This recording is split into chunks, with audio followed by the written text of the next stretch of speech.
Faut pas qu'on oublie de prendre des affaires chaudes, je pense qu'il va faire froid chez mes parents.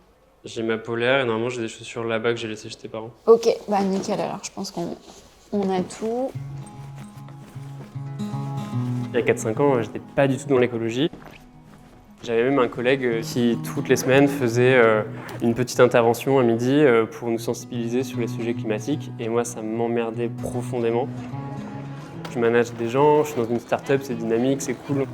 Moi, ma vie, elle est bien comme ça, en fait. J'ai pas envie de me rajouter des fardeaux, j'ai pas envie de me renseigner sur ces sujets qui, a priori, je sens que ça va gratter des choses en moi et ça va me faire un peu peur.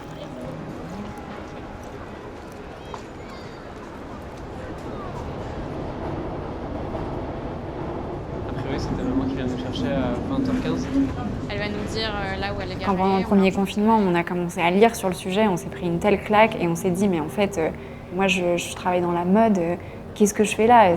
La mode demain ça disparaît, ça ne change pas la face du monde en fait. Par contre, le changement climatique, ça peut changer la face du monde.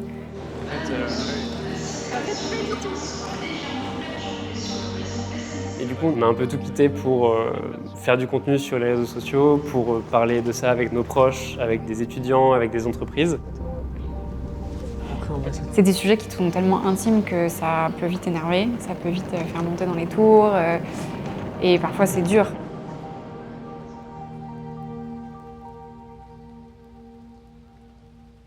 Et pourtant, vous avez vu quand même le changement climatique arriver parce que, en étant des personnes de la montagne, vous avez vu tous les ans que ça diminuait, que les glaciers diminuaient, qu'il y avait de moins en moins de neige l'hiver, que les températures elles changeaient un peu, non? Eh bien, écoute, non.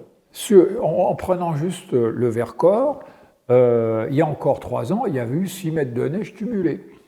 Et en fait, ce qu'il faut regarder, c'est des moyennes sur l'année. C'est la différence un Alors, peu entre ouais. climat et météo. Là-dessus, Et ouais. globalement, quand même, les chutes de neige, elles ont diminué. En fait, j'avais l'impression que c'était un sujet qui les touchait pas forcément. Pour être honnête, je pense qu'ils comprenaient pas pourquoi j'allais là-dedans. Non mais celui-là, il est trop petit. Enfin, je suis trop petite. Attends, il y avait le truc du lapin avec plein de neige. C'était pas une priorité dans ma vie. C'est aussi simple que ça. Mais là, au Cotopaxi, là, il y avait une tempête. C'est difficile d'en vouloir à ses parents aujourd'hui de ne pas avoir agi pour le climat parce qu'en fait, on ne baigne pas du tout dans la même actualité qu'aujourd'hui. Puis alors là, ça doit être le Chimborazo, non? Ouais, c'est le Chimborazo. En fait, je pense pas qu'ils ont voulu mal faire. La frontale, on a pris la frontale? Ah, la frontale. La frontale. Frontale pour le matin. Donc, je sors mes bâtons. T'es pas obligé de dire ce que tu fais. Alors, attends. Je mets... Ah, j'allais dire le saucisson. Alors, Bah non. non, c'est pas possible.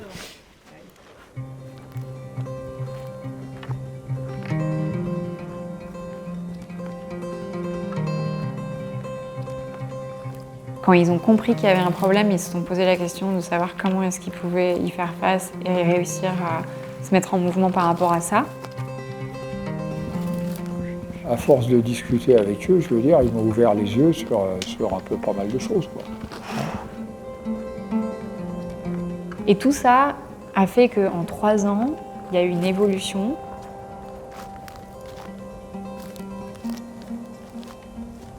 Les idées plus l'action fait que tu changes, quoi, tu évolues.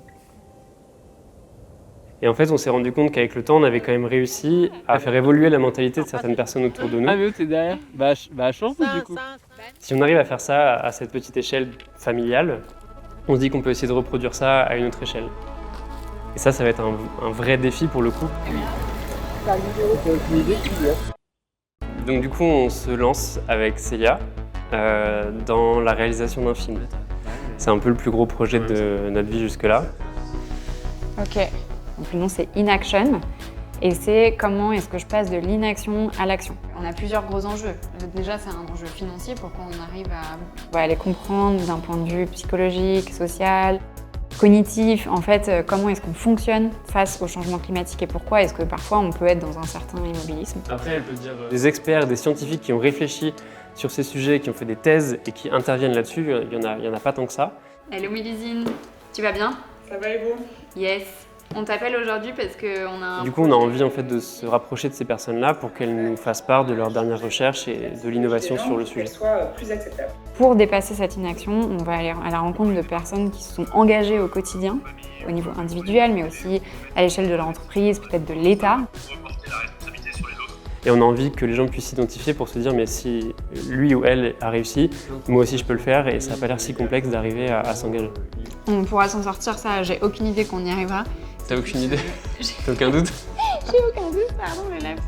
Ça concerne toute la planète, donc c'est un sujet considérable. J'ai jamais eu l'occasion de réfléchir à un sujet pareil.